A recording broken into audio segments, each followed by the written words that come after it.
DD किसान, बदलते भारत की शान।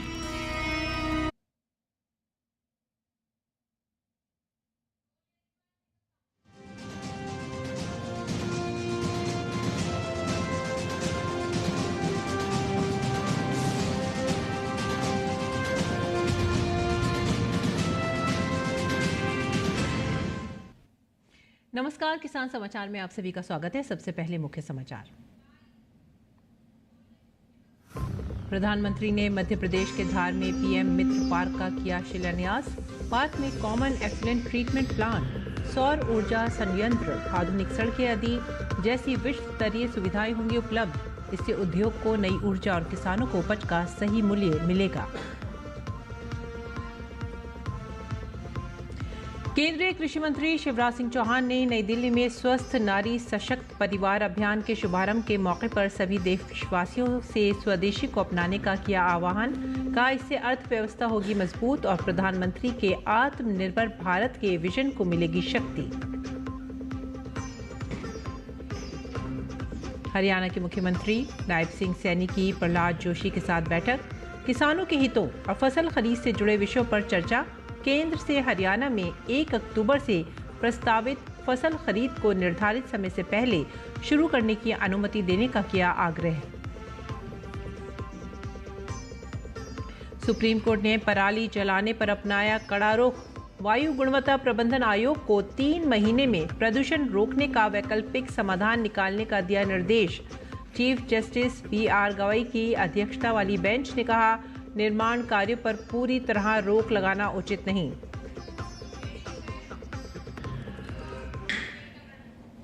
समाचार अब विस्तार से। प्रधानमंत्री ने मध्य प्रदेश के धार में पीएम मित्र पार्क का शिलान्यास किया। 2150 एकड़ से अधिक क्षेत्र में फैले इस पार्क में कॉमन एफ्लुएंट ट्रीटमेंट प्लांट, सौर ऊर्जा संयंत्र, आधुनिक सड़कें आदि जैसे विश्व स्तरीय सुविधाएं उपलब्ध होंगी। इससे उद्योग को नई ऊर्जा मिलेगी, किसानों को उपज का मूल्य मिलेगा। विश्वकर्मा जयंती के दिन एक बड़ी औद्योगिक शुरुआत भी होने जा रही है। देश के सबसे बड़े इंटीग्रेटेड टेक्सटाइल पार्क का शिलान्यास यहां हुआ है। इस पार्क से भारत की टेक्सटाइल इंडस्ट्री को नई ऊर्जा मिलेगी, किसान को उसकी उपज का सही मूल्य मिलेगा। साथियों, ये पीएम मित्र पार्क से, ये टेक्सटाइल पार्क से सबसे बड़ा लाभ हमारे युवकों को, युवतियों को बहुत बड़ी संख्या में रोजगार मिलेगा। केंद्रीय कृषि मंत्री शिवराज सिंह चौहान ने बुधवार को नई दिल्ली में स्वस्थ नारी सशक्त परिवार अभियान के शुभारंभ किया और इस अवसर पर उन्होंने प्रधानमंत्री मोदी के स्वदेशी अपनाने के संकल्प का भी जिक्र किया और सभी देशवासियों से आह्वान किया कि आने वाले त्योहारों के अवसर पर एवं दैनिक उपयोग की चीज़ों के लिए यथासंभव स्वदेशी उत्पाद ही खरीदें। इससे अर्थव्यवस्था मजबूत होगी और प्रधानमंत्री के आत्मनिर्भर भारत के विजन को मजबूती मिलेगी। प्रधानमंत्री देश के लिए काम कर रहे हैं। उन्होंने तय किया कि देश के हितों के विरुद्ध कोई समझौता नहीं होगा। राष्ट्र हित सर्वोपरि, भारत का हित हमारे लिए सबसे ऊपर है। और उन्हें एक अपील की, हमको दुनिया के दबाव में थोड़ी आने वाले हैं। भारत संप्रभु राष्ट्र है, स्वतंत्र संप्रभु राष्ट्र। दुनिया के किसी देश से समझौता होगा तो अपनी शर्तों पे होगा। और इसी दौरान प्रधानमंत्री जी ने एक भावुक अपील और की कि मेरे देशवासियों, आज देश के लिए मरने की जरूरत नहीं है, आज देश के लिए जीने की जरूरत है। हमारी अर्थव्यवस्था दुनिया में बहुत तेजी से बढ़ रही है। 7.8% हमारी पिछली तिमाही में अर्थव्यवस्था बढ़ी है, लेकिन ये और ताकत से बढ़े। हमारे देश के लोगों को रोजगार मिले, काम धंधा मिले। गरीब के घर भी चले। इसलिए दिल्ली वासियों, मेहरौली वालों, एक संकल्प आज ले लेना, अपने घर में दैनिक जीवन में जो जरूरत की चीज है वो अपने देश में ही बनी हुई खरीदना। मध्य प्रदेश के धार से प्रधानमंत्री ने देश की महिलाओं के लिए स्वस्थ नारी सशक्त परिवार अभियान की शुरुआत कर दी है।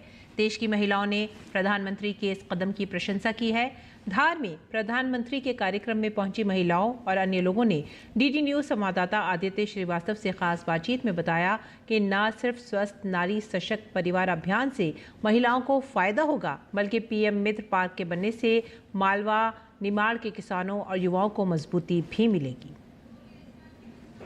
धार में प्रधानमंत्री ने कई सौगातें दी हैं, महिलाओं को काफी कुछ दिया है। महिलाओं के स्वास्थ्य को लेकर एक बड़ा दिन धार में आज कह सकते हैं पूरे भारत के लिहाज से, क्योंकि स्वस्थ नारी सशक्त परिवार अभियान की शुरुआत हो चुकी है। कुछ महिलाएं हमारे साथ हैं, उनसे ही जानते हैं कितना महत्वपूर्ण ये दिन है, कितना महत्वपूर्ण ये अभियान है। ये बताइए, प्रधानमंत्री आज धार पहुंचे और एक बड़ा महत्वपूर्ण कार्यक्रम स्वस्थ नारी सशक्त परिवार, पूरा 2 अक्टूबर तक ये अभियान चलना है, कितना महत्वपूर्ण आप इसको मानती हैं? मोदी जी को जन्मदिन की बहुत बहुत शुभकामनाएं। वो दीर्घायु रहे, स्वस्थ रहे और देश को ऐसी हाइट पर पहुंचाते रहे। स्वस्थ नारी सशक्त नारी का जो अभियान शुरू किया है, उसमें उन्होंने ये वर्ड बहुत अच्छा लगा कि महिलाओं की कीमत हमारी तिजोरी से बढ़ के नहीं है, ताकि नारी क्या है पूरी परिवार को समर्पित होती है, किंतु अपने स्वास्थ्य को वो भूल जाती है। किंतु मोदी जी ने हमें याद दिलाया है कि आपका स्वस्थ रहना जरूरी है। उन्होंने जो कहा है कि स्वस्थ नारी सशक्त नारी, बिल्कुल सही है। अगर नारी घर में बिल्कुल व्यवस्थित रहेगी, अच्छी रहेगी, तो पूरे परिवार का पालन पोषण कर पाएगी। तो हमारे मोदी जी को देखिए कितनी दूरदृष्टि है उनकी, मतलब राजनीतिक क्षेत्र में तो वो है ही, पर वो परिवार में भी मतलब इंटरफेयर कर रहे हैं और हम लोगों को बता रहे हैं कि हमें क्या करना चाहिए, क्या नहीं करना चाहिए। अहो भाग्य है हमारे कि आज धार जिले में उन्होंने उनका 75वां जन्म दिवस मनाया और मेगा टेक्सटाइल पार्क जो पूरे भारत में 7 है, उसमें से पहले का शुभारंभ उन्होंने यहाँ किया। मतलब शब्द नहीं है उनके लिए। जो ये टेक्सटाइल कंपनी मतलब ये आएगी, तो इसके कारण जो हमारे कपास की खेती है वो और ज़्यादा बढ़ेगी और कपास में जो यहाँ जिनिंग फैक्ट्री डायरेक्ट मतलब किसानों को उनकी जो उत्पादन का बिल्कुल सही मूल्य मिलेगा और इसमें जो लागत भी ज़्यादा नहीं, डायरेक्ट फॉर्म से फैक्ट्री तक आएगा। ये बात बहुत अच्छी लगी। तो धार बदनावर के लोग हैं, महिलाएं हैं खासतौर से, जिनके लिए आज का दिन बहुत महत्वपूर्ण था और जिस तरीके से एक बड़े अभियान की शुरुआत प्रधानमंत्री ने कर दी है, ये मान के चलिए कि ये विकसित भारत को सपने को पूरा करने में एक महत्वपूर्ण रोल अदा करेगा। कैमरामैन विजय शर्मा के साथ आदित्य श्रीवास्तव, डीडी न्यूज़, धार। अगली खबर, सुप्रीम कोर्ट ने पराली जलाने पर कड़ा रुख अपनाते हुए कहा है कि यदि कुछ किसानों को जेल भेजा जाए तो बाकी को सबक मिलेगा। कोर्ट ने माना कि दिल्ली एनसीआर में सर्दियों में बढ़ते प्रदूषण में पराली की भूमिका है। चीफ जस्टिस बीआर गवाई की अध्यक्षता वाली बेंच ने कहा कि निर्माण कार्यों पर पूरी तरह से रोक लगाना उचित नहीं, क्योंकि इससे दिहाड़ी मजदूरों की आजीविका प्रभावित होती है। कोर्ट ने वायु गुणवत्ता प्रबंधन आयोग को निर्देश दिया कि वे 3 महीनों में प्रदूषण रोकने का वैकल्पिक समाधान निकाले, जिससे मजदूरों का काम भी चलता रहे। एमएक्स क्यूरी अपराजिता सिंह ने बताया कि किसानों को मशीनें और सब्सिडी दी गई है, फिर भी वे पराली जलाने के बहाने बनाते हैं। इससे पहले 23 अक्टूबर 2024 को कोर्ट ने कहा था कि प्रदूषण नागरिकों के अनुच्छेद 21 के तहत प्रदूषण मुक्त जीवन के मौलिक अधिकार का उल्लंघन है और सरकारों की जिम्मेदारी है कि वे इसका समाधान करें।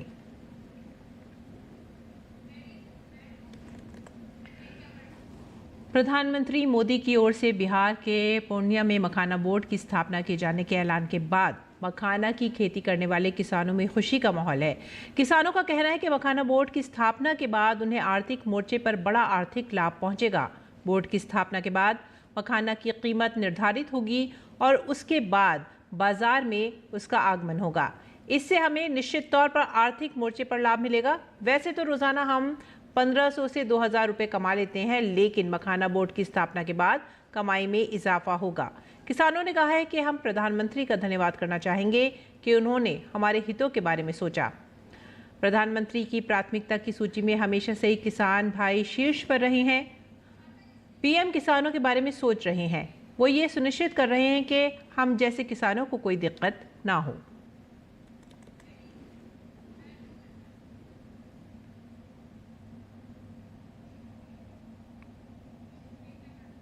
अगली खबर हरियाणा से। हरियाणा के मुख्यमंत्री नायब सिंह सैनी ने दिल्ली में केंद्रीय उपभोक्ता मामले, खाद्य एवं सार्वजनिक वितरण मंत्री प्रहलाद जोशी के साथ बैठकर किसानों के हितों और फसल खरीद से जुड़े विषयों पर चर्चा की। मुख्यमंत्री ने केंद्र सरकार से आग्रह किया कि हरियाणा में 1 अक्टूबर से प्रस्तावित फसल खरीद को निर्धारित समय से पहले शुरू करने की अनुमति दी जाए, ताकि किसानों को बिना किसी परेशानी के अपनी उपज बेचने का अवसर मिल सके। मुख्यमंत्री के इस आग्रह को केंद्र सरकार ने स्वीकार कर लिया। बैठक के दौरान private entrepreneurs guarantee (PEG) scheme के तहत हरियाणा के गोदामों की क्षमता को बढ़ाकर 30 लाख मीट्रिक टन करने की केंद्र सरकार की ओर से मंजूरी प्रदान की गई। इसके अलावा केंद्रीय पूल में हरियाणा द्वारा दिए गए गेहूं और चावल की फसल की बकाया राशि 6200 करोड़ रुपए का जल्द भुगतान का भी आश्वासन मिला है। बैठक के दौरान फसल विविधीकरण और गन्ने की फसल को बढ़ावा देने के लिए नायब सिंह सैनी ने शुगर मिल की दूरी को 25 किलोमीटर से घटाकर 15 किलोमीटर रखने का प्रस्ताव दिया, जिस पर भारत सरकार ने अनुमोदन दिया। मुख्यमंत्री ने कहा कि हरियाणा के पास मौजूदा वक्त में केंद्रीय पूल का 100 लाख मीट्रिक टन गेहूं और चावल का स्टॉक है। दिसंबर में अगली फसल की सप्लाई शुरू होने पर हरियाणा को 14.5 लाख मीट्रिक टन स्टॉक रखने का स्थान केंद्र सरकार से अतिरिक्त प्राप्त होगा। अतिरिक्त चावल व गेहूं को अन्य राज्यों में भेजा जाएगा।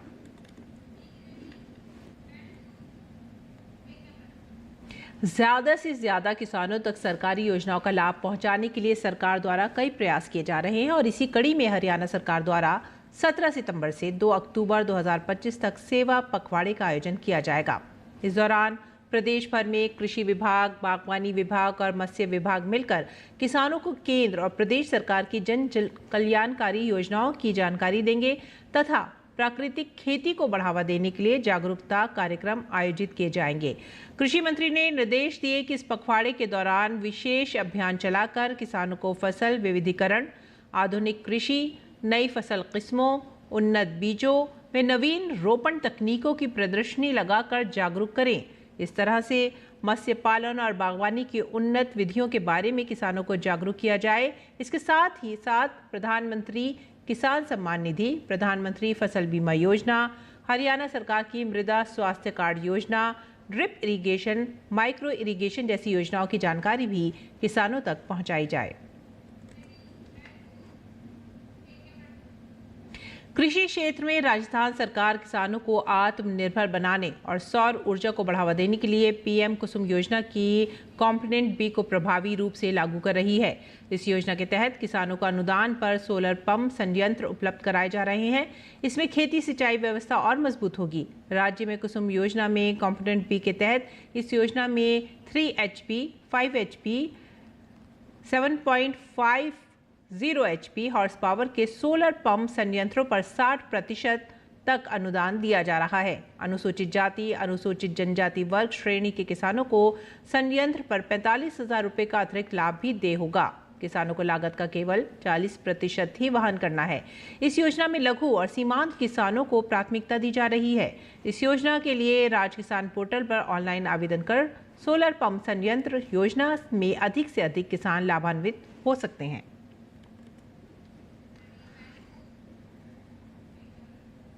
दिल्ली के मेजर ध्यानचंद नेशनल स्टेडियम में आयोजित सरस आजीविका मेला 2025 में देश भर के ग्रामीण क्षेत्रों से आए स्वयं सहायता समूह अपनी कला, हस्तशिल्प और पारंपरिक स्वादिष्ट व्यंजनों को लेकर पहुंचे हैं।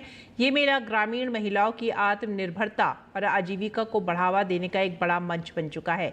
पेश है हमारे सहयोगी शमीम अख्तर की यह खास रिपोर्ट।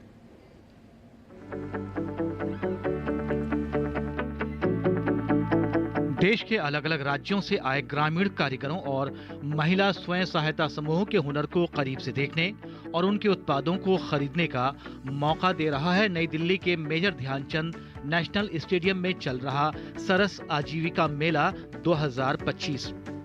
5 सितंबर को शुरू हुए और 22 सितंबर तक जारी रहने वाले इस मेले में देश के 31 राज्यों के ग्रामीण स्वयं सहायता समूहों की 400 से अधिक महिलाओं ने अपने उत्पादों की बिक्री के लिए 200 से अधिक रंग बिरंगे स्टॉल्स लगाए हैं।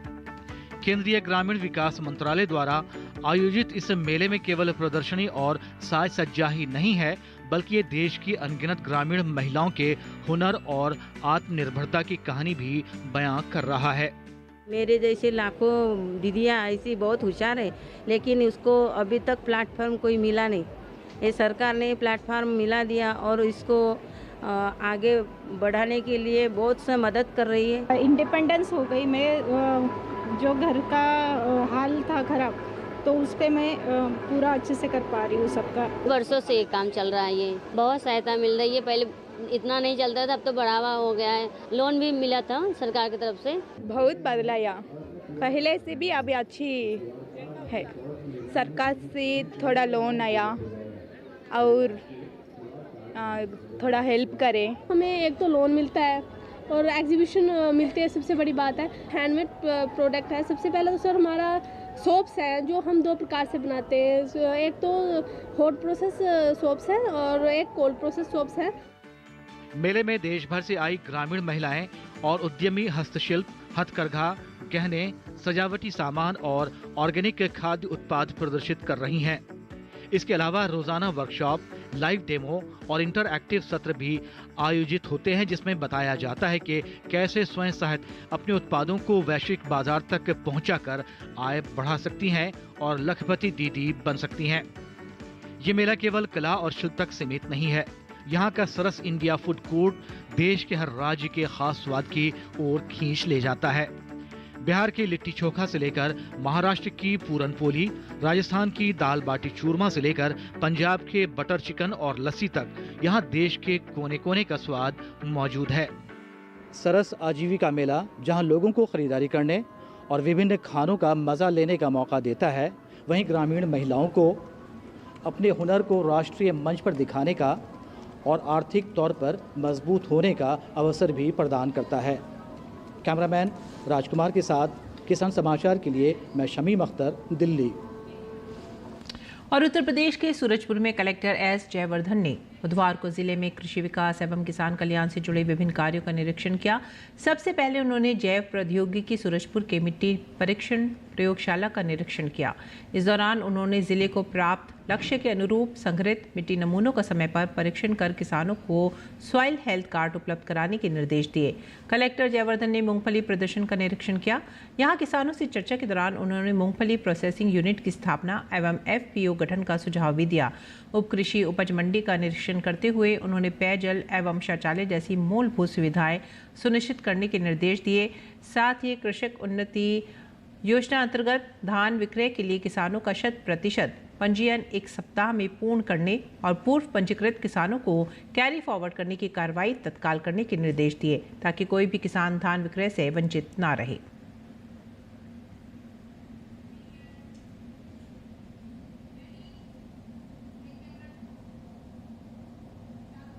किसान समाचार में आइए अब जानते हैं देश में मंडी भाव।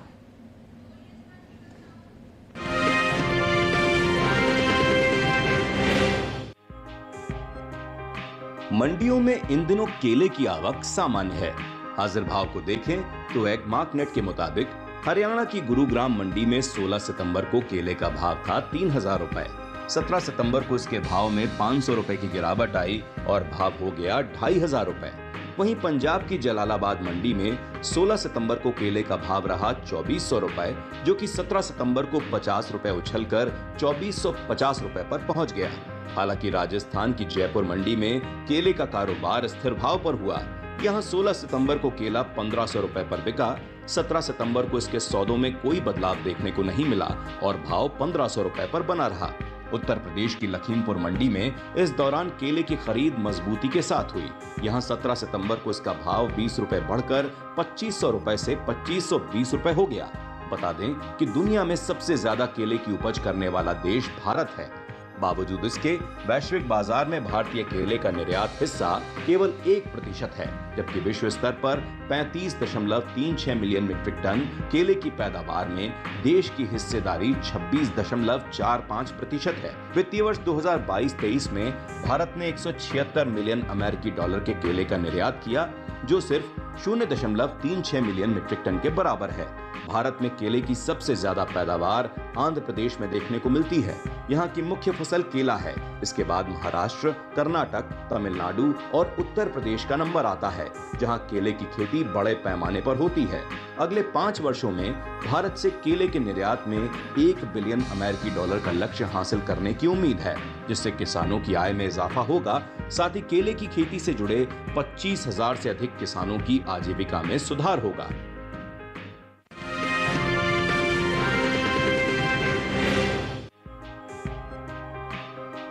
कृषि उपज मंडियों में मक्का की आवक सामान्य बनी हुई है। एगमार्कनेट के अनुसार गुजरात की जम्मूसर मंडी में 16 सितंबर को मक्का का भाव रहा 2,000 रुपए प्रति क्विंटल, जबकि 17 सितंबर को इसमें 200 रुपए की बढ़त दर्ज हुई और भाव 2,200 रुपए पर पहुंच गया। हालांकि राजस्थान की विजयनगर मंडी में मक्का के भाव में नरमी रही और यहां 17 सितंबर को इसका भाव 350 रुपए लुढ़क कर 2,800 रुपए से 2,450 रुपए प्रति क्विंटल पर आ गया।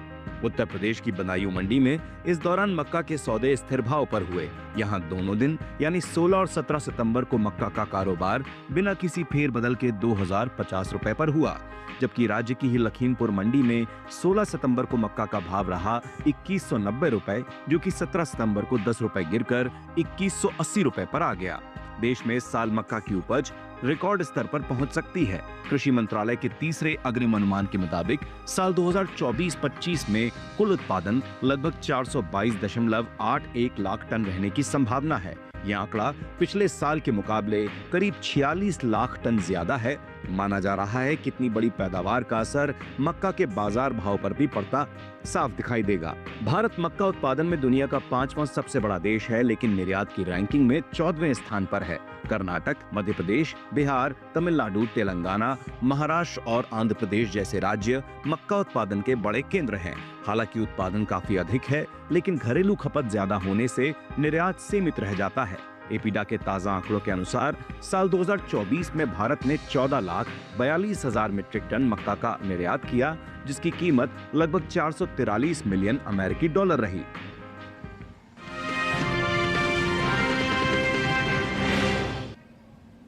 और आइए अब बात करते हैं मौसमी खेती की। किसान इस मौसम में कैसे रख सकते हैं अपनी खेती का ख्याल, देखते हैं।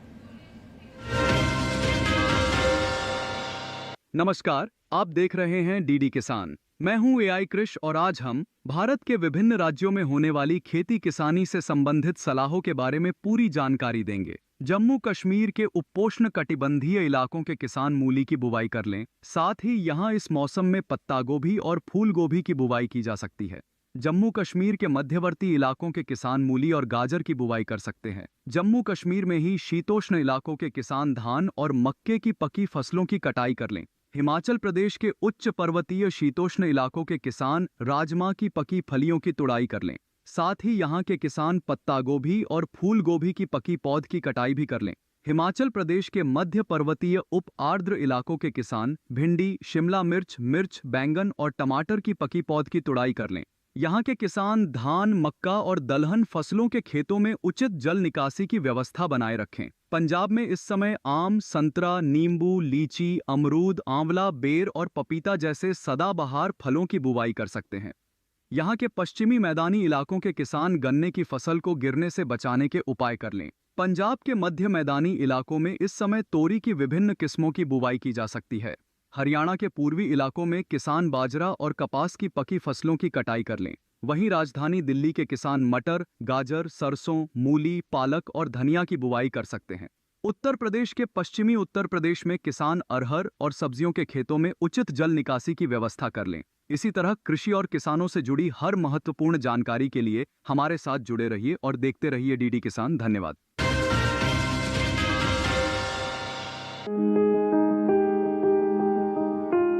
ये समय पत्ता गोभी की बुआई के लिए काफी बेहतर है। पत्ता गोभी की बुआई सितंबर से नवंबर तक की जा सकती है।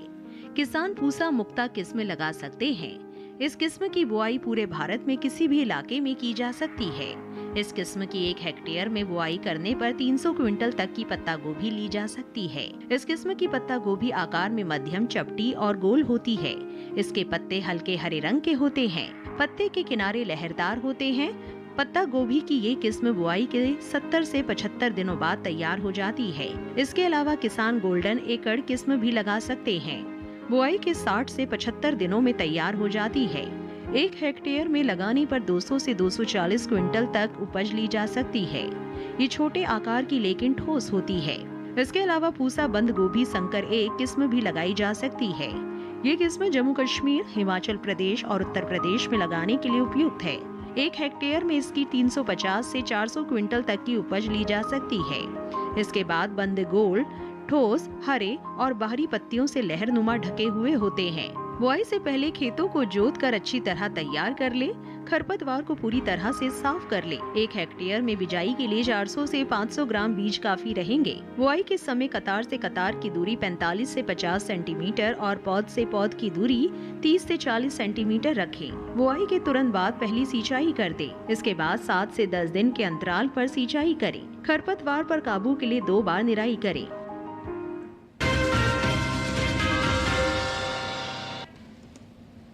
खेती किसानी के साथ साथ आइए अब नजर डाल लेते हैं कुछ और महत्वपूर्ण खबरों पर। खास खबर में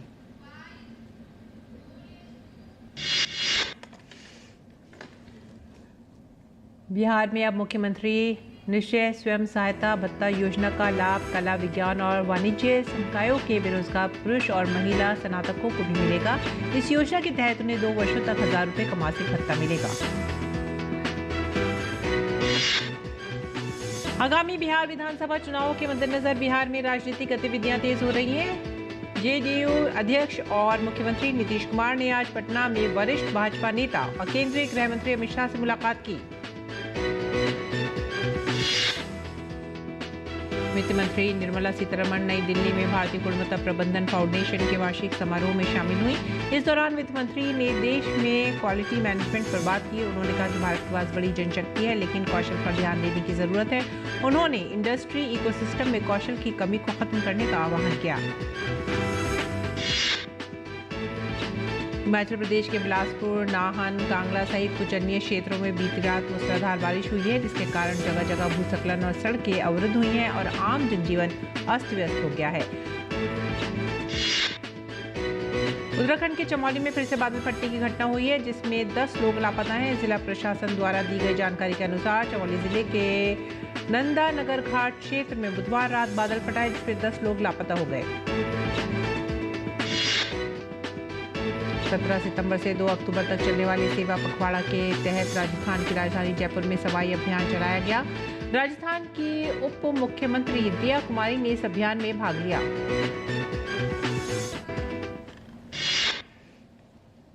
और इसी के साथ ही आप हमारी पूरी टीम को दीजिए आज्ञा। नमस्कार।